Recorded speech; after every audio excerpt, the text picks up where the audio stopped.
Olá, minha gente, tudo bem com vocês? Tudo em paz?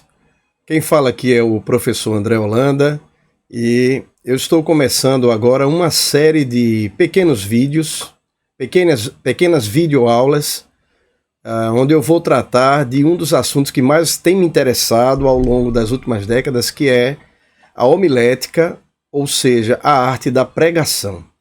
E eu pretendo tratar de aspectos importantes da homilética e esta série de vídeos interessa a todos aqueles que têm o desejo de pregar a palavra de Deus, mas têm relutado em aceitar algum convite, ou quem sabe até já tenha aceito algum convite, mas tenha se saído mal, como foi o meu caso no início da minha jornada como pregador. E também serve para aqueles mais experientes que já estão aí no ministério há algum tempo, mas que continuam querendo melhorar, querendo se aperfeiçoar. Então esses vídeos que eu vou gravar, espero que sejam bastante proveitosos para todo mundo, porque é do interesse da igreja, dos cristãos, né, em todo mundo, que surjam pregadores, pessoas que a cada oportunidade de pregação possam fazer o seu melhor, tá bom? E é claro que eu no final também, um dos meus objetivos é que esses vídeos possam convergir para o amadurecimento, o fortalecimento e o crescimento do reino de Deus, tá?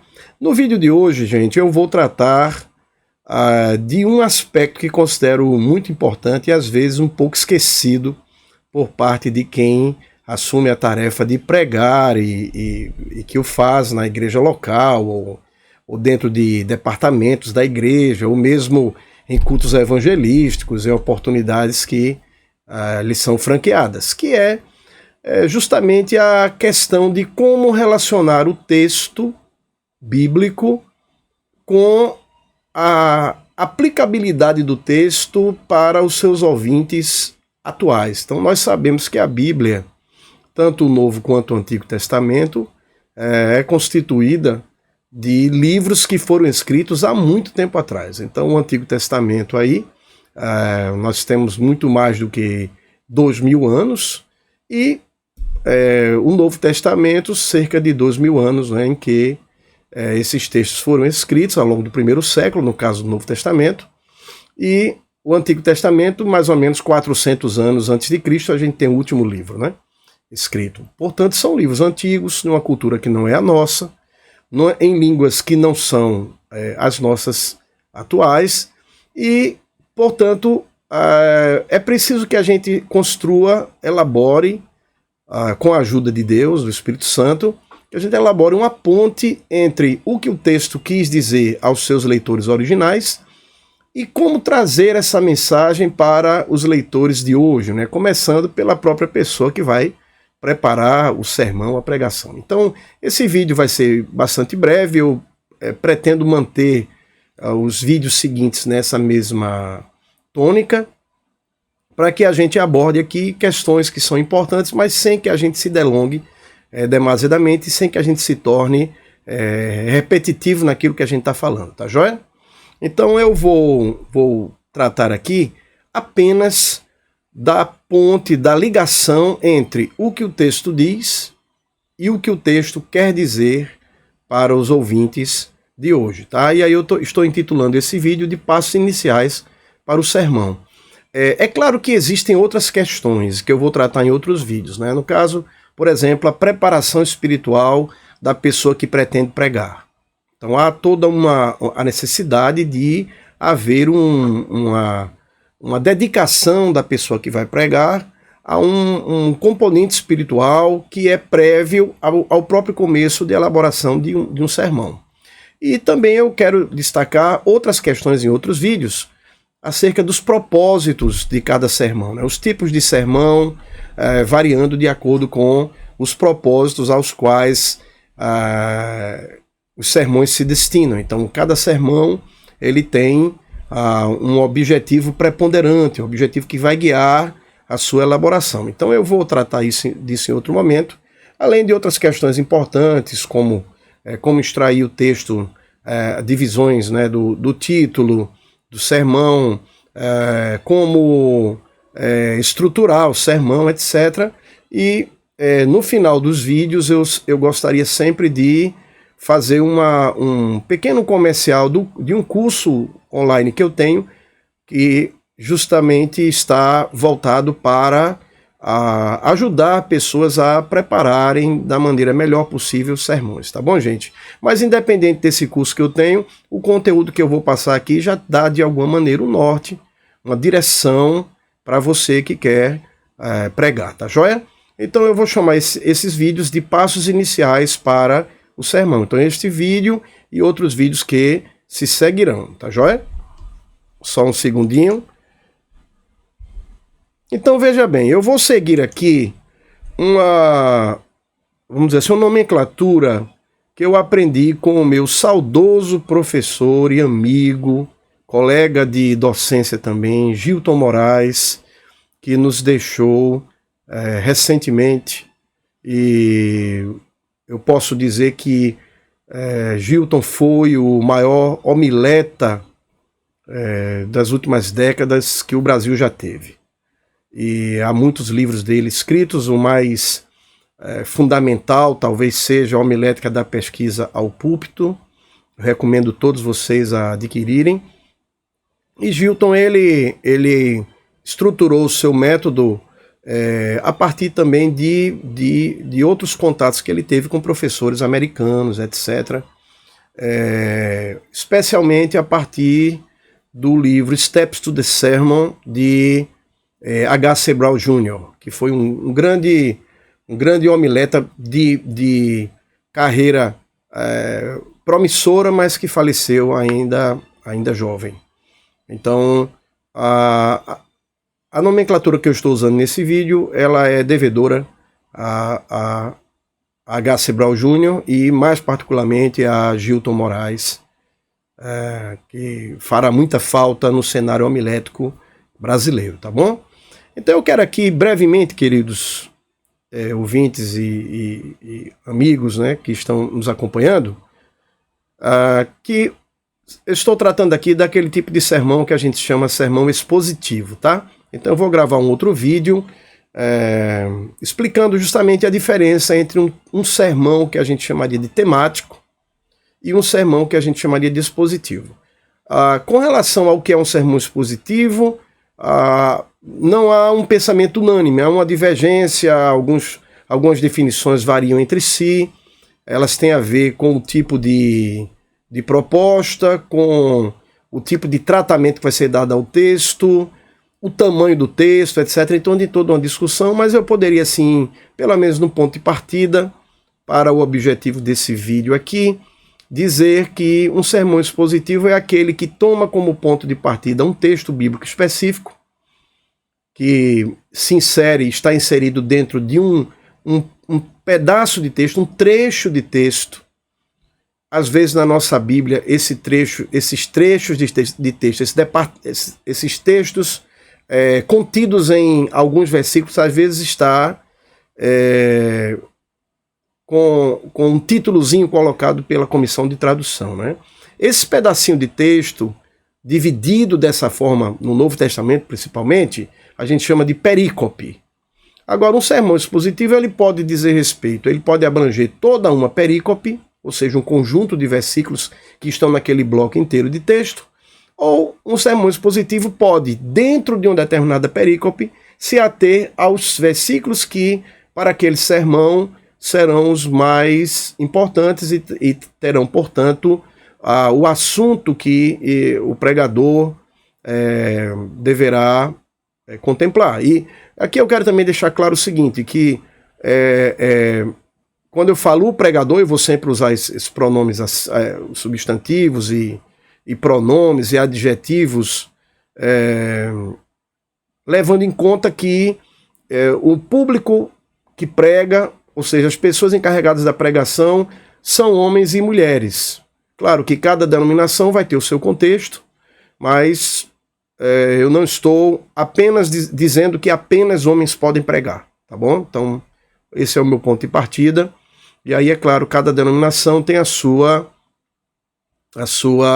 compreensão de gênero com relação a quem pode publicar, quem deve, melhor dizendo, né, publicamente pregar ou não, tá bom? Então aí também eu quero fazer uma diferença entre pregação e evangelização, né?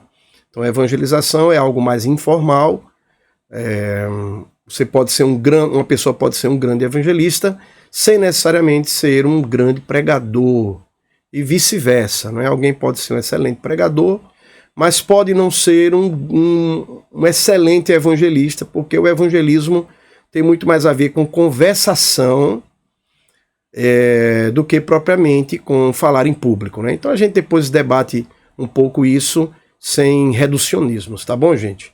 Portanto, um sermão expositivo ele vai tomar como ponto de partida o texto bíblico e ele vai procurar extrair daquele texto, sem estar recorrendo a outros textos base, ele vai tentar extrair desse texto escolhido, vai extrair dele a lição, ou o princípio, ou a informação, ou a doutrina, ou o ensino, que será desenvolvido ao longo do sermão. Tá joia, gente?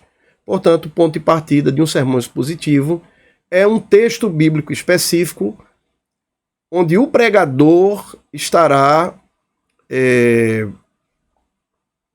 vou usar um termo assim, estará delimitado, tá bom? Então o texto é delimitado, mas a própria perspectiva do sermão estará, portanto, vinculada àquele texto e ao longo do sermão aquele texto será o texto a ser explicado, tá joia? Portanto, a ordem seria esta que está aí.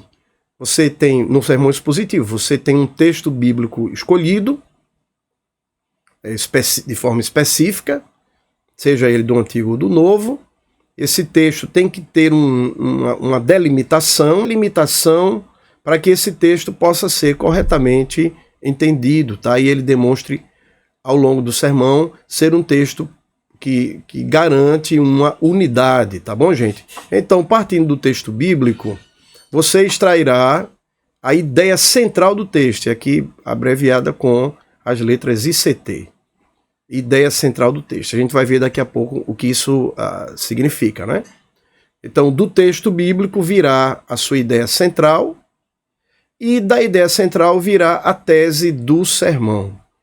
E a gente vai ver que a tese é aquilo que será defendido ao longo do sermão, tá bom? Até a palavra tese acaba sendo uma palavra de uso secular, né? Então você apresenta um TCC, um trabalho de conclusão de curso numa graduação, é uma monografia, por exemplo, e você vai perante uma banca defender, né, a sua pesquisa. Em algo mais assim, uma pós-graduação mais estrito senso, mestrado, doutorado, aí a gente chama realmente de defesa. Então você vai defender a sua dissertação no mestrado e no doutorado você vai defender uma tese. Tá bom? Então é claro que uma monografia, uma dissertação também possuem teses, né? Ou hipóteses que serão defendidas ali. Mas aí no nível de doutorado a gente propriamente, né, tem que defender uma tese. Então uma pregação, minha gente, embora não seja uma peça acadêmica, em uma pregação você também, como pregador, vai defender uma ideia, um princípio que você encontrou ou afirma ter encontrado no texto bíblico, que vai ser o texto a partir do qual você baseará todo o seu sermão, tá bom?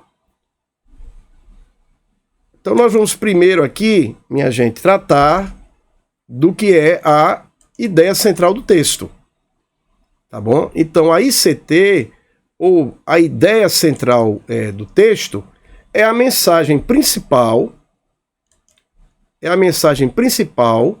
contida no texto bíblico escolhido para a pregação. Então, por que é que isso é importante? Porque isso garante para os ouvintes e para o próprio pregador que houve uma compreensão correta do que o determinado autor do texto está apresentando, está informando. Portanto, tomando o texto como base, é necessário Ou seja, é indispensável que o sermão possa reproduzir adequadamente, fielmente, dentro da limitação humana, é claro, né? Mas o sermão deve desenvolver ou deve explicar ou deixar claro para os ouvintes que o texto que foi tomado como base afirma tal coisa. E essa coisa, para que isso seja confirmado, isso não dependerá de cambalhotas hermenêuticas, né? Uma tentativa mirabolante de tentar encontrar um sentido oculto no texto. Não, isso tem que ficar claro para o ouvinte, quando você está pregando, que, de fato, o que você está dizendo está ali no texto mesmo, tá? Então a ideia central do texto é a primeira coisa que deve emergir quando a gente está preparando uma pregação e a gente partiu do texto, tá? Então a ICT responde à pergunta: o que este texto bíblico diz?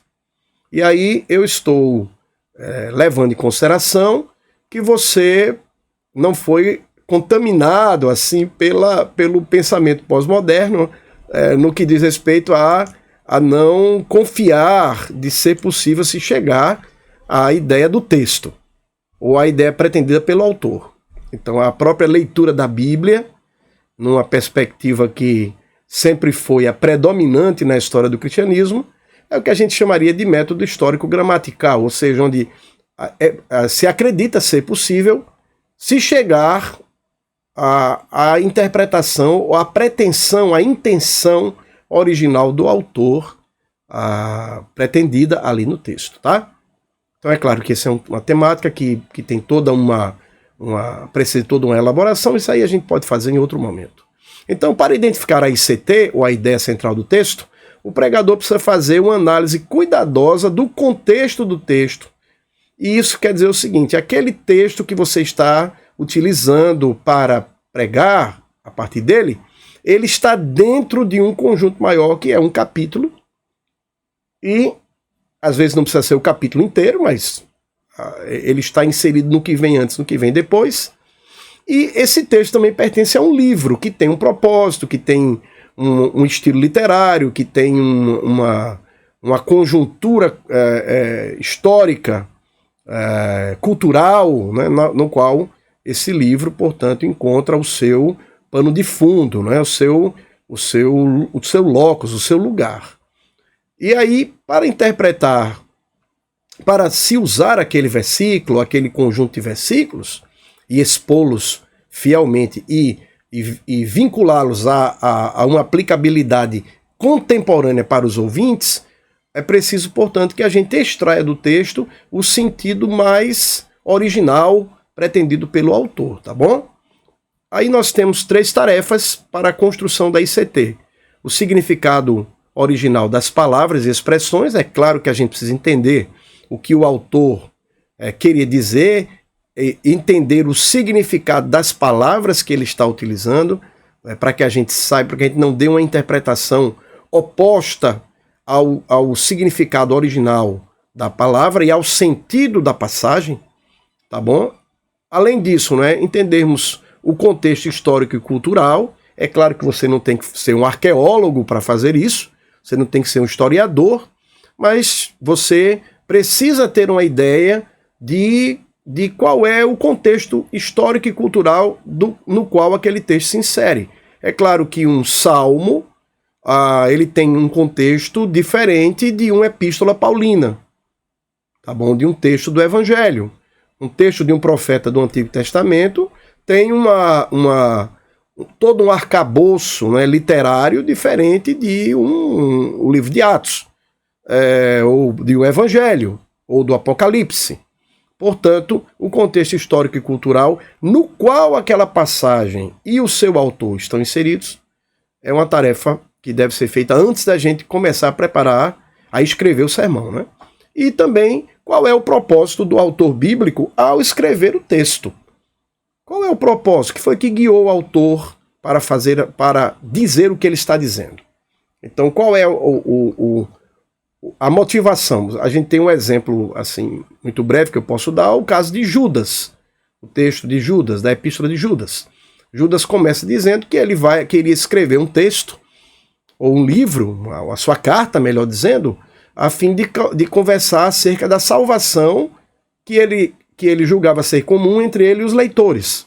Mas aí ele se sente impelido a escrever para que os seus leitores batalhassem pela fé que de uma vez por todas havia sido dada aos santos. Então, o texto de Judas passa a ser um texto apologético, um texto que desmascara falsos profetas, bem semelhante a 2 Pedro, a segunda de Pedro, né, segunda epístola de Pedro, e, portanto, a interpretação, o uso de alguma passagem, de algum texto, de um bloco de texto dentro daquele único capítulo de Judas, precisa ser utilizada a partir desse pano de fundo, vamos dizer, né, desse lugar no qual aquela fala está sendo desenvolvida, tá bom? Sendo assim, a ideia central do texto ela deve ser clara, objetiva e fiel ao texto bíblico. Por quê? Porque essa ideia central do texto é o que vai servir de base teológica para o sermão. Então, de onde virá a teologia do sermão? De onde virá o conteúdo a ser crido? Virá do texto bíblico. Tá joia? Agora, uma vez que a gente formulou a ICT, ou a ideia central do texto, dessa ideia virá a tese do sermão. Portanto, a ordem é o texto bíblico, como a gente viu, vamos rememorar aqui. A ordem é partir do texto bíblico, dele extrairmos a ideia central do texto, e da ideia central do texto extrairmos a tese, que é o que vai ser defendido ao longo do sermão. Então, a ideia central do texto nos mostra para os nossos ouvintes, não apenas mostra, mas ajuda os nossos ouvintes a encontrarem aquilo que está sendo ensinado no texto, ou pelo menos aquilo que a gente quer destacar no sermão.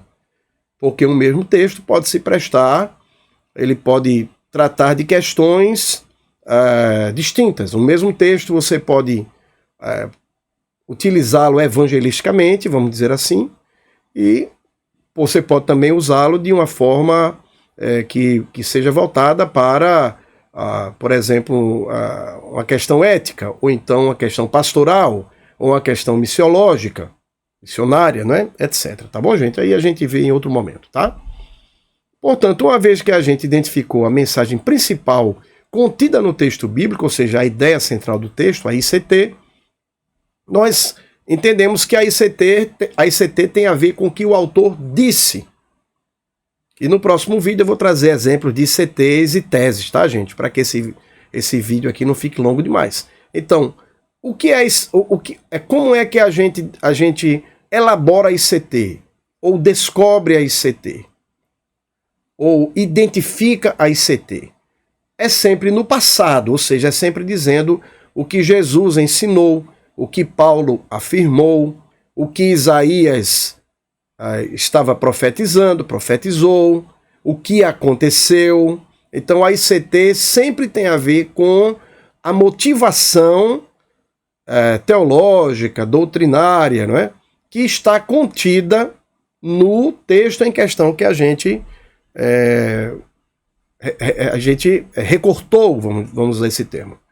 Então, uma vez que a gente identificou o que o autor pretendeu para os seus ouvintes originários, e é bom que a gente sempre destaque, né, que a Bíblia ela tem um auditório inicial. Qual é o auditório inicial da Bíblia? São os seus ouvintes originários. Ou seja, é o seu público, é o público para o qual o texto se destina. Então, a primeira carta aos Coríntios, que é um dos textos mais antigos do cristianismo, juntamente com Gálatas e 1 a Tessalonicenses, são textos antiquíssimos, né? Os primeiros produzidos por Paulo e os primeiros textos que estão disponíveis para os cristãos do primeiro século, lá entre a década de 50 e 60. É claro que a carta aos Coríntios está tratando de problemas imediatos da igreja em Corinto. Por exemplo, o capítulo 15 da primeira carta, onde Paulo pretende combater, ou tenta combater, o ceticismo dos crentes de Corinto com relação à ressurreição. Então Paulo ouve falar, né, a partir da família de Cloé, como ele diz lá no seu primeiro capítulo, que há problemas, há dissensões, divisões, e há crentes processando crentes, a gente se prostituindo, a gente comendo carne que sobrava lá do templo, né, dos sacrifícios pagãos, e os crentes acabavam indo, né, no açougue e consumindo aquela carne que sobrou lá, o que foi consagrado aos ídolos, os problemas na ceia e tal. Então, o capítulo 15 trata da dúvida crescente, da falta de confiança dos crentes de Corinto com relação à possibilidade da ressurreição. Portanto, o capítulo 15 começa, nos seus versículos iniciais, dizendo que Jesus de fato ressuscitou e apareceu para Pedro, para Tiago, para os 12, para mais de 500 irmãos, dos quais a maioria, Paulo diz assim, ainda estão vivos. Depois Jesus ressuscitado apareceu também para ele, né? E aí, tudo que vai ser desenvolvido naquele capítulo 15 da primeira carta aos Coríntios, o seu público original não somos nós, são os crentes de Corinto, mas é claro que nós entendemos que a Bíblia, como palavra de Deus, ela tem a aplicabilidade para todo ser humano e para todo contexto, para toda cultura e para toda época, não é? E nesse caso, a tese é que vai fazer esse serviço. A tese vai fazer o quê? Ela vai pegar aquilo que foi falado e pretendido inicialmente pelo autor bíblico e vai fazer uma ponte para os ouvintes contemporâneos, separados, por exemplo, dos crentes de Corinto por 2000 anos, num contexto completamente diferente, tá? Então a tese é o quê? É justamente o que será defendido ou será pregado no sermão a partir ou baseado na ideia central do texto. Enquanto a ICT é extraída do texto bíblico, a tese transforma essa verdade do texto, não a ideia que a gente colocou no texto, a verdade que a gente extraiu do texto. Isso é o que se chama exegese. E popularmente nos seminários geralmente se faz a diferença. Exegese, com X, né? É você tirar de dentro para fora. Então você quer saber o que o texto diz. O texto fala para você. E exegese, a preposição grega eis, que é para dentro, é justamente o sentido contrário. É quando o pregador quer colocar no texto, quer impor ao texto a sua doutrina, a sua tradição teológica, o seu teólogo preferido, com as suas ideias preferidas, os seus achismos, suas opiniões. Portanto, o trabalho hermenêutico responsável não faz exegese, faz exegese, tá joia? E aí extraindo do texto bíblico o que o autor inicialmente ou propriamente quis que os seus ouvintes crescem ou soubessem ou entendessem. A ICT, portanto, é extraída do texto e a tese transforma essa ideia, essa verdade, essa doutrina, esse princípio teológico, esse princípio moral, essa verdade pastoral, essa proposta missionária, missiológica, transforma essa ideia em uma verdade aplicável para os ouvintes. Então, enquanto a ICT responde a pergunta, o que o texto bíblico diz, aquele texto em especial, a tese responde a pergunta, o que vou dizer aos meus ouvintes com base no texto que eu escolhi? E aí é claro que a gente está falando dentro de um arcabouço expositivo, dentro de uma proposta de um sermão expositivo. Nesse particular, a tese, ela deve ser o quê? Direta, ou seja, ela deve claramente expressar o que aquele texto pretende ensinar. Ou seja, a mensagem central do sermão expressa em uma frase curta e clara. Tá joia? Enquanto a ICT fala do passado, os verbos no passado, Paulo afirmou que Jesus ensinou tal coisa. A ICT vai pegar aquilo que Paulo falou, aquilo que Jesus ensinou, aquilo que o salmista está dizendo, aquilo que Moisés falou, e vai extrair dali. Então não é mais apenas o que foi falado para aquele público daquele momento, mas o que o texto diz para nós hoje. Qual é a verdade que o Espírito Santo quer revelar a nós hoje a partir do que ele já revelou no passado, né? A mesma verdade, o mesmo princípio, a mesma doutrina, né? O mesmo preceito, a mesma informação. A ICT diz o que é que Paulo disse nesse texto, o que Jesus disse, o que Pedro disse, o que Davi disse, o que Salomão disse, etc. A ICT responde a pergunta, não é? Com base nisso que foi dito. Como agora eu posso dizer isso para os ouvintes que estão me ouvindo, me assistindo neste momento? A tese é o que você vai defender no sermão, para que ele não fique, gente, apenas na exposição do que foi falado. E a gente vai ver vários exemplos de sermões que são estruturados somente no passado. E aí a pessoa sai com aquela informação. Puxa, Abraão fez isso, Davi fez aquilo, Isaías falou tal coisa, a igreja primitiva fez isso. E a pergunta é, sim, e daí? E o que é que eu tenho a ver com isso? A tese responde a essa pergunta. Portanto, ela deve expressar a mensagem central do sermão em uma frase clara, uma frase contemporânea. Ela deve ter uma aplicação prática para a vida dos ouvintes, porque senão você não cumpriu a sua missão de pregador da palavra de Deus. A palavra de Deus se renova a cada dia, a palavra de Deus que permanecerá, né? Passarão os céus e a terra, mas a palavra do Senhor permanecerá. Mas ela não pode apenas ser um texto com referência a algo do passado. Então esse algo do passado precisa ser entendido, né? Extraída a ICT dele, do que foi dito ali, do que está escrito. Mas os ouvintes contemporâneos, nós, os nossos ouvintes, nossos irmãos, nossos familiares, nossos filhos e filhas, a sociedade precisa saber o que é que a Bíblia tem a nos dizer hoje. E aí esse vínculo entre ICT e tese impede que o pregador entre em elucubrações, em divagações do seu achismo, né, da sua reflexão pessoal com os seus botões. Isso tem lugar, mas não na hora do sermão. A hora do sermão é hora de dizermos assim diz o Senhor com base no texto. Então a tese tem de ser direta, ela tem de ser também relevante e, obviamente, assim, concluindo o que eu estou dizendo, repetindo até o que eu já disse, ela deve ser fiel à ICT, tá bom? Aí no caso seria fiel à ideia, não ao, né? A ideia central do texto, a ICT. Ou seja, um problema gravíssimo na interpretação, todos nós sabemos, é a pessoa ler o texto e dizer algo que o texto não está dizendo, alterando o ensino, né, do texto e ensinando o que o texto nunca ensinou.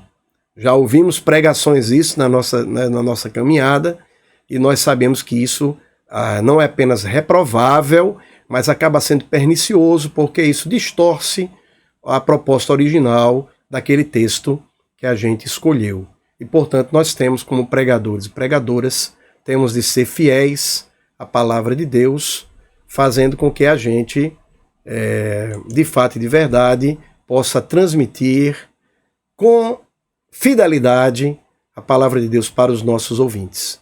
Ok, minha gente? No próximo vídeo eu vou dar exemplos de ICT e tese, tá? Mas eu queria que você prestasse atenção a isso e aí ficasse claro que isso vincular ICT e tese e seguir a ordem, né, como a gente já viu, da ICT ser decorrente do texto bíblico e a tese ser decorrente da ICT, isso aí ajuda o pregador a se manter, a começar com o texto, explanar o texto e aplicar o texto à vida dos ouvintes, dos seus ouvintes. Tá joia, minha gente? Um grande abraço. Eu tenho um curso de pregação, o título dele é Pregação Excelente, é o objetivo de cada pregador. tornar a sua pregação o mais excelente possível e que ela melhore sempre, não é? Muita gente às vezes repete o ditado: o bom é inimigo do ótimo. Então às vezes a pessoa diz: não, tá bom para mim, mas a gente deve sempre, não é, procurar o aperfeiçoamento. A própria palavra de Deus diz isso.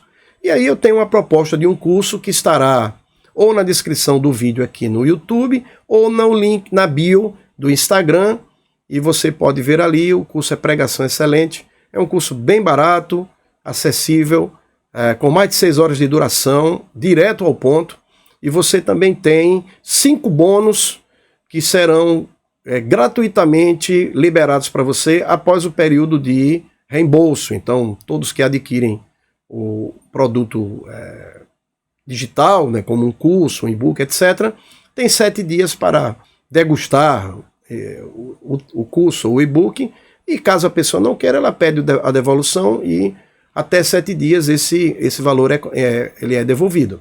E aí, no caso, para aqueles que, começando o curso, gostarem dele e quiserem continuar com o curso, então após 7 dias você vai ter direito a 5 bônus maravilhosos. O primeiro deles são todos os slides com todas as páginas que eu uso no curso em videoaula. Então servirá não apenas como uma apostila, mas como um material de estudo, e também, caso você queira de repente ensinar uma classe de EBD ou alguma coisa assim, ou mesmo na igreja, se você for um pastor, etc. Então você pode usar isso como os slides no Data Show, e isso estará sendo disponibilizado para você. São 56 páginas, não é de texto apenas, mas é do material ilustrativo, com gráficos, com figuras, imagens, então bem interessante. Tá? Além disso, você vai ter um curso de como você pode preparar aulas, palestras, etc., como falar em público. Então, um outro e-book com mais de 50 páginas. E esse material ele vai ter um curso de 2 horas comigo, trabalhando como você pode falar em público. Então eu sou professor há quase 30 anos, professor universitário, e eu compartilho ali nesse curso com 2 horas de duração alguns insights que são importantes para você que queira falar em público. Isso é de graça, viu, gente? Depois você tem direito a 2 mini cursos em videoaula. Um de introdução à Bíblia e o outro de introdução à interpretação da Bíblia. Então, 2 mini cursos espetaculares e resumindo uma boa parte do que se vê no seminário. Tá bom? E finalmente, o 5º bônus, também gratuito, é uma aula que eu preparei mostrando como você pode montar uma biblioteca básica, mas assim, que dá conta do recado, gastando pouco dinheiro, e de livros físicos, é claro, né? Claro, livros digitais pode ser, mas a ideia seria talvez a proposta de livros físicos, mas aí fica a critério de quem quiser, não é? A seu critério, melhor dizendo. Então eu tenho ali uma aula inteira onde eu trabalho quais são os textos que você deve adquirir para que você monte a sua biblioteca, onde você vai ter condições de elaborar sermões assim com propriedade, com autoridade, com conteúdo. Tá joia, gente? Então esse curso é muito barato. Se você tiver interesse, clique aqui. Se estiver no YouTube, clique aqui embaixo na descrição do vídeo. Se estiver assistindo pelo Instagram, clique no link da bio. E se você estiver assistindo pelo Facebook, dentro da descrição, na descrição da postagem, você vai ter o link também. Tá bom, minha gente? Então, tudo de bom para você. Até o próximo vídeo, se Deus quiser.